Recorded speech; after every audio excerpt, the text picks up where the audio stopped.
لائٹیں آن کرے. ہر کوئی تیار ہے. یہ جو لائٹنگ ٹاور پہ چڑھے یہ لائٹنگ ٹاور گرنے والا ہے. یہ جو لائٹنگ ٹاور سٹیج کے آگے والا ہے لوگ چڑھے ہوئے یہ گر جائے گا. کوئی تیار ہے. سارے پاکستان سے عوام کی پکار ہے. میرے ساتھیوں ہم نے اس دور سے چاہا تجھے اکثر جانا. ہم نے اس دور سے چاہا تجھے اکثر جانا. جیسے مہتاب کو بے انت سمندر چاہے. جیسے مہتاب کو بے انت سمندر چاہے. جیسے سورج کی کرن سیپ کے دل میں اترے. جیسے سورج کی کرن سیپ کے دل میں اترے. جیسے خوشبو کو ہوا رنگ سے ہٹ کر چاہے. میں دعوت سخن دے رہا ہوں پی ڈی ایم کے سربراہ قائد جمعیت بطل حریت امیر شریعت امام سیاست مفکر اسلام حضرت مولانا فضل الرحمان صاحب کو کہ وہ آئے اور انسانوں کے اس سمندر بے قرار سے مخاطب ہوں. جناب حضرت مولانا فضل الرحمان صاحب. نعرہ تکبیر! نعرہ تکبیر! ہم بھی بولے ذرا زور سے بولو. مولانا اب آیا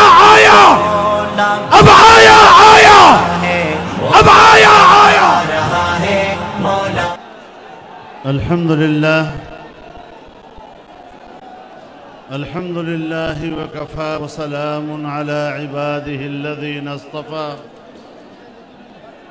لا سيما على سيد الرسل وخاتم الأنبياء وعلى آله وصحبه ومن بهديه مهتدى. أما بعد،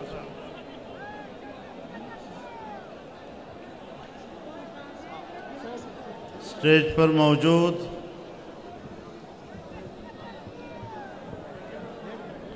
تمام قومی عمائدین، رہبران ملت،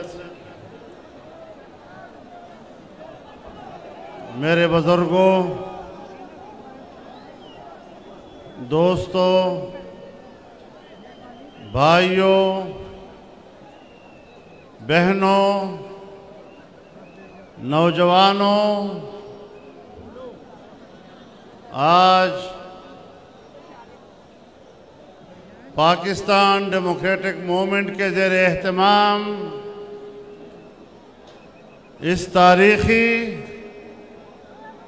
اور فقید المثال کانفرنس کے انعقاد پر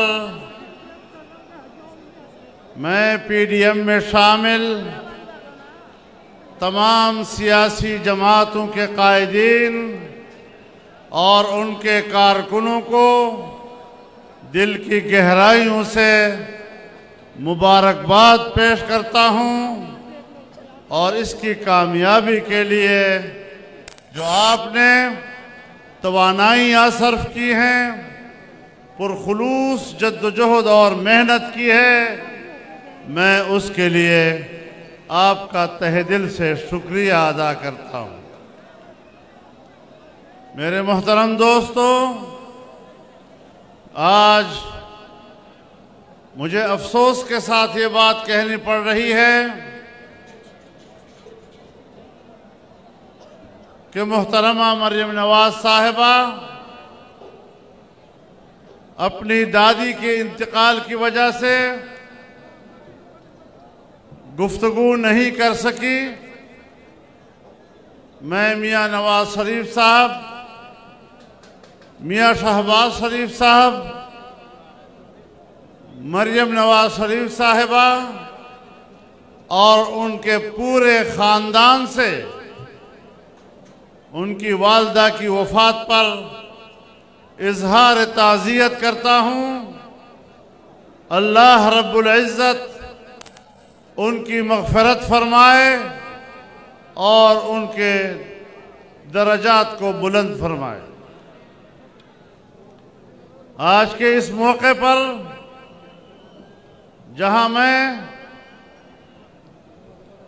جسٹس سیٹھ وقار صاحب کی وفات پر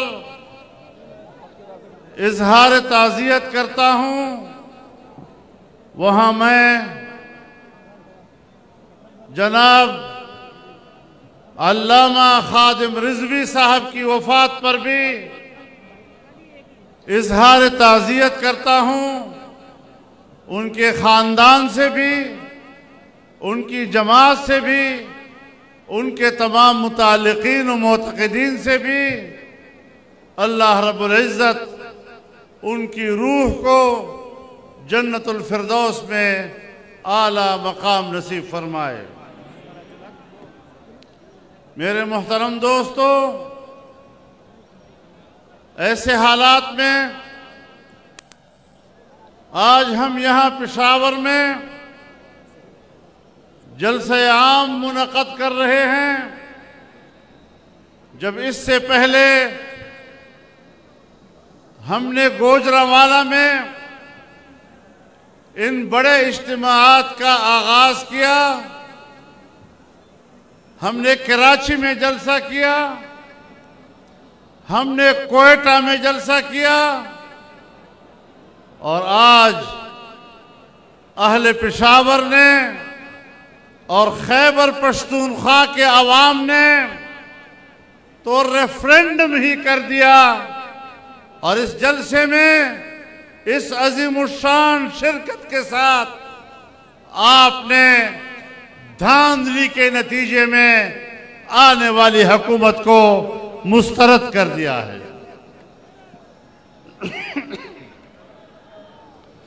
میرے محترم دوستو، ہم نے پہلے ہی دن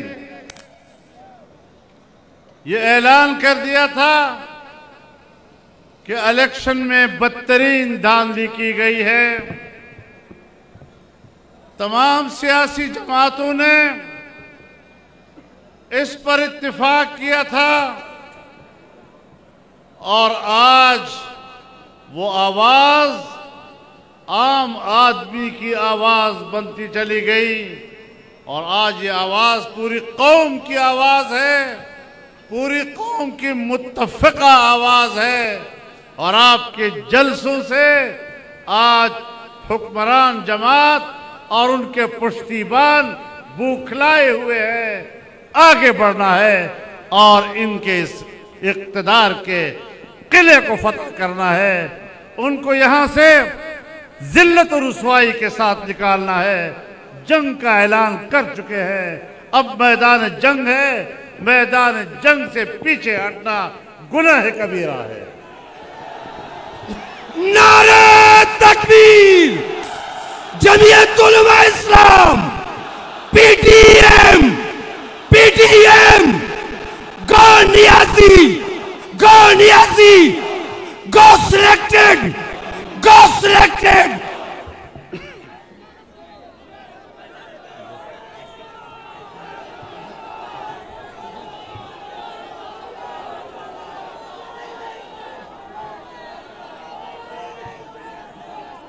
داخلہ اشارہ بولے پتبر میں در تو وہ حالات پتبر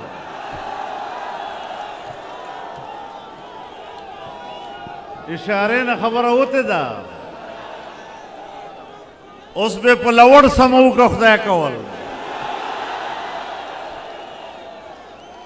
دا چاسر واسطن وپرے ہوتے انشاءاللہ ہم نے چیلنج کر دیا ہے اور واضح طور پر کہنا چاہتے ہیں ہمارا موقف بڑا واضح ہے۔ داندلی ہوئی ہے، داندلی کی گئی ہے، ہمیں داندلی کرنے والا بھی معلوم ہے اور وہ جو نامعلوم ہے وہ ہم سب کو معلوم ہے۔ ہم فوج اور ادارے کا احترام کرتے ہیں اگر وہ ہمارا دفاعی ادارہ ہے۔ اگر دفاعی ادارہ ہے ہمارے سر آنکھوں پر، لیکن اگر وہ سیاسی ادارہ بننے کی کوشش کرے گا تو پھر تنقید برداشت کرنی ہوگی۔ پھر یہ مت کہیں کہ ہمارا نام نہ لیا کرو، پھر تمہارا نام بھی لیا جائے گا، پھر تم پر تنقید بھی کی جائے گی، پھر آپ کے سامنے کلمہ حق بھی کہا جائے گا۔ اور آج بھی ہم آپ کو مہلت دیتے ہیں، آپ ان کے پشتیبانی سے پیچھے ہٹ جائیں، دستبردار ہو جائیں اور آپ کہہ دیں کہ یہ ہماری حکومت نہیں ہے۔ آپ اس حکومت کے خلاف آواز ہمارے ساتھ ملائیں، پھر ہم اور آپ بھائی بھائی ہیں۔ آپ سیاست میں کیوں آتے ہیں؟ آپ اپنے دفاع سے کام رکھیں، دفاع کام کریں گے تو ہم آپ کے ساتھ ہیں۔ نعرہ تکبیر! ہم لے کے رہیں گے، ہم لے کے رہیں گے۔ ذرا زور سے بولو، للکار سے بولو، سب مل کے بولو۔ بلاول بولے، مریم بولے، مولانا بولے۔ آپ دھاندلی کریں وہ جرم نہیں، ہم دھاندلی کے خلاف احتجاج کریں تو آپ ہم سے خفا ہوتے ہیں، پھر خفا نہ ہونا، پھر برداشت کرنا۔ لیکن بڑی وضاحت کے ساتھ کہہ دینا چاہتا ہوں کہ 2 سال کے عرصے میں تم نے پاکستان کی معیشت کو تباہ کر دیا ہے، اور جب کسی ملک کی معیشت گرتی ہے تو پھر وہ ریاست باقی نہیں رہ سکتی۔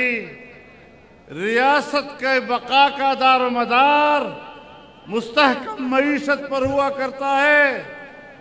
جب ہم حکومت چھوڑ رہے تھے اور نئے الیکشن کی طرف جا رہے تھے تو ہم نے بجٹ میں کہا تھا کہ آئندہ سال اس ملک کی ترقی کا تخمینہ 5.5% ہوگا، اور اس سے اگلے سال ترقی کا تخمینہ 6.5% ہوگا۔ آپ کو حکومت ملی اور آپ کی حکومت میں پہلے سال تخمینہ 1.8 پہ آیا، اور جب دوسرے سال تم نے بجٹ پیش کیا تو 0.4 پہ آ گیا۔ اور اسٹیٹ بینک آف پاکستان نے 3 روز پہلے اپنا بیان جاری کیا ہے کہ سن 1951-52 کے بعد پاکستان کی تاریخ میں پاکستان کا سالانہ بجٹ 0.4 پر آیا ہے، یعنی اگلے سال میں آپ کی ترقی ہی نہیں، اور اس سے اگلے سال بھی کسی قسم کی کوئی ترقی نہیں۔ پھر ہمیں کہتے ہیں معیشت کی بہتری کے اشارے مل رہے ہیں۔ یہ اشارے کہاں سے مل رہے ہیں؟ یہ کس چیز کے اشارے ہیں؟ اشارے مل رہے ہیں۔ ایک بھوکا بازار میں کھڑا ہے اور بلبلا رہا ہے، ایک آدمی گزرتا ہے، اسے کہتا ہے میرے پیچھے کوئی آدمی آ رہا ہے اور شاید آپ کے لیے کھانا لے آئے۔ اس کو کہتے ہیں اشارہ۔ اب اس اشارے سے کوئی فرق آیا؟ تو بات بنیادی یہ ہے کہ ملک کی معیشت کو تباہ و برباد کر دیا۔ آج ہم اس قابل نہیں ہے کہ دنیا کا کوئی ملک ہمارے ساتھ تعلقات قائم کرے۔ وہ ہندوستان جب واجپئی وزیر اعظم تھا تو وہ پاکستان اب بس کے ذریعے آیا، لاہور میں اترا، مینار پاکستان پر کھڑا ہوا، پاکستان کو ایک حقیقت کے طور پر اس نے تسلیم کیا۔ کیا وجہ تھی؟ پاکستان معیشت کے لحاظ سے مستحکم تھا اور وہ پاکستان کے ساتھ تجارت کرنا چاہتا تھا۔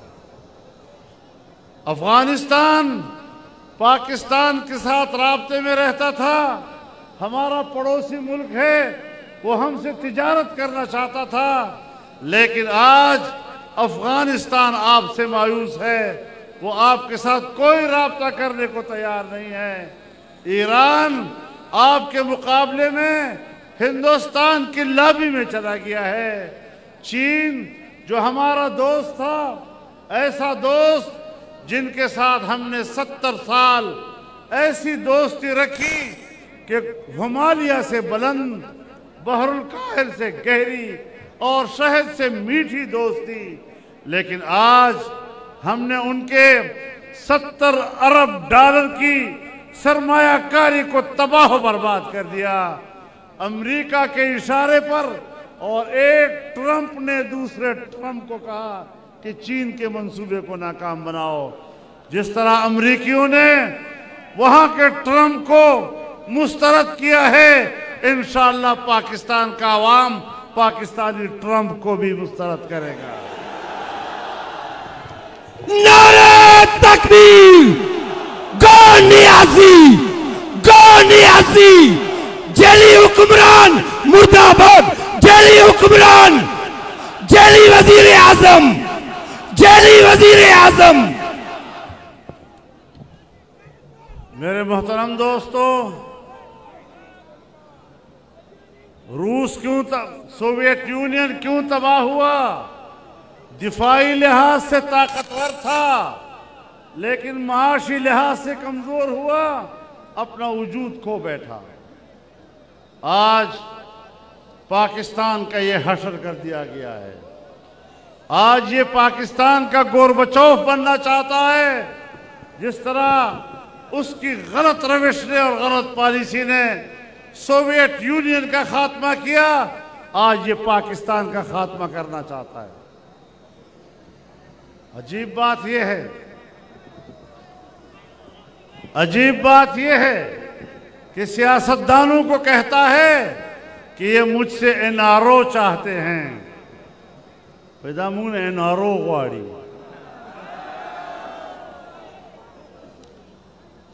او د این آر او دومره ښه ده چې موږ د این آر او دا او هم نه قبلو۔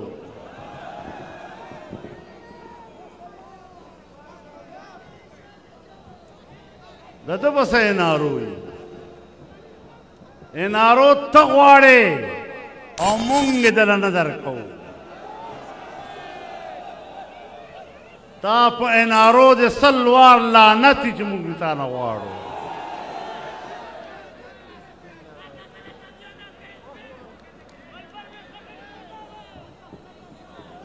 تو میرے محترم دوستو، جو حکومت سیاسی طور پر ناجائز، جس کی کوئی حق اقتدار موجود نہیں، جو کارکردگی کی بنیاد پر نااہل معاشی قاتل ہے پاکستان کا، آج ناکام خارجہ پالیسی کہ نہ تو آپ پر امریکہ اعتماد کرنے کے لیے تیار ہے، نہ آپ پر چین اعتماد کرنے کے لیے تیار ہے۔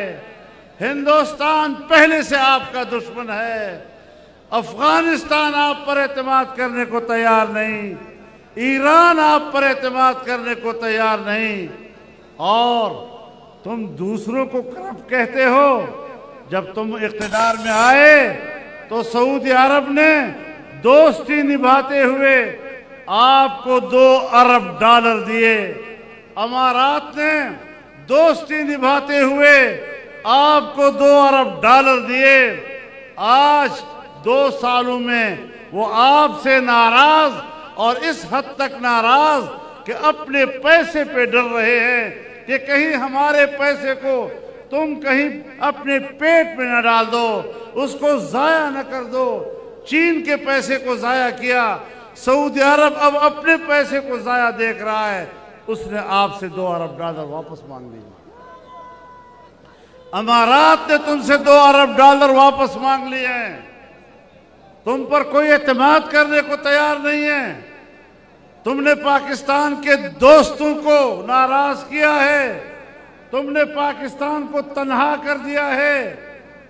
اب کہاں ہیں تمہارے وہ این جی اوز جو کہتے تھے کہ یہاں پر دودھ اور شہد کی نہریں یہاں دودھ اور شہد کی نہریں بہیں گی. دودھ اور شہد کی نہریں تو نہیں، خون اور زہر کی نہریں بہہ رہی ہیں.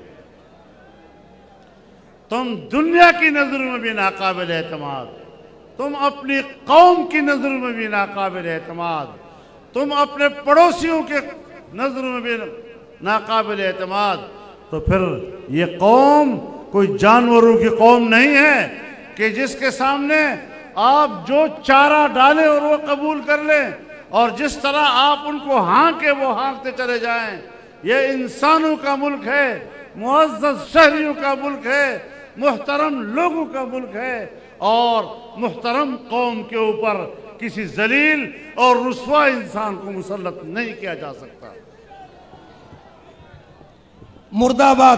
دشمن حکمران، وطن دشمن حکمران، ملک دشمن حکمران، ناکام حکمران.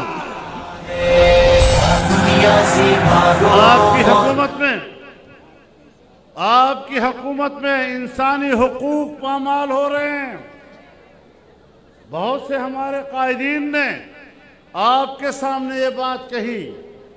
کہاں ہے آپ کا لاپتہ افراد کی باتیں جو تم کیا کرتے تھے؟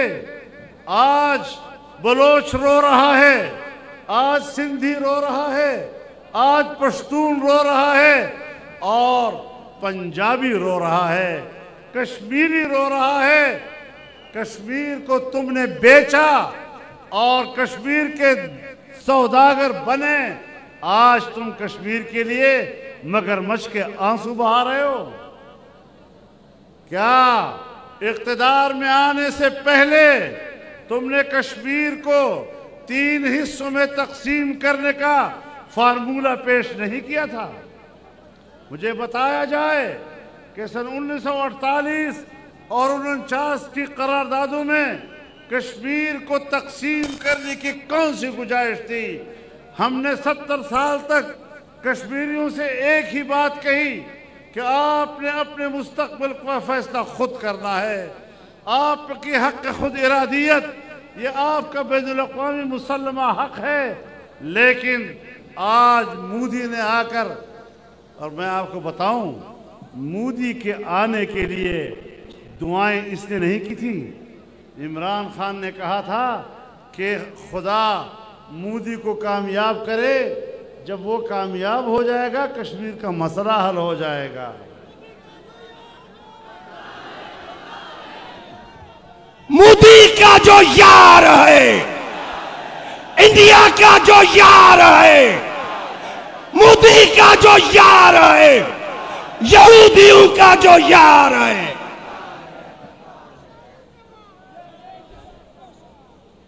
تو مودی کو دعائیں دینے والے تم، اس کو اقتدار میں لانے کے لیے مسئلہ کشمیر کے حل کی امیدیں وابستہ کرنے والے تم، اور آج مگرمچھ کے آنسو رو رہے ہو. تم نے کشمیر کو بیچا ہے، تم نے کشمیریوں کے 70 سالہ قربانیوں کا مذاق اڑایا ہے. تم نے آج گلگت میں جا کر لوگوں سے کہا ہم آپ کو پاکستان کا صوبہ بنائیں گے، ہم خوش ہوں گے کہ، اور ہم سمجھتے ہیں کہ گلگت بلتستان کے لوگ پاکستانی ہیں، وہ پاکستان سے الحاق چاہتے ہیں، کشمیری پاکستان سے الحاق چاہتے ہیں. لیکن ان کے باقاعدہ حق خود ارادیت کی بنیاد پر اپنا فیصلہ خود کرنے سے پہلے یہ کہہ دینا کہ ہم آپ کو پاکستان کا صوبہ بنائیں گے. آپ مجھے بتائیں کہ آپ نے مسئلہ کشمیر کو ذبح نہیں کیا؟ اس طریقے سے آپ کشمیر کے مسئلے کو حل کر رہے ہیں. ہم نے ان کی لاشوں پہ سیاست کی 70 سال. ہم نے وہاں کی ماؤں اور بہنوں کی عزتوں اور ان کے ناموس اور عصمت پہ سیاست کی. ہم نے ان کے بچوں کے چہروں سے ٹپکتے ہوئے خون پر سیاست کی. وہ مظلوم کشمیری آج کدھر دیکھے؟ جس کو پاکستان پر بھروسہ تھا، جس کو پاکستانی پر بھروسہ تھا، تم نے 70 سال ان سے قربانیاں لے لے کر آج اس کو تنہا چھوڑ دیا ہے. 85,000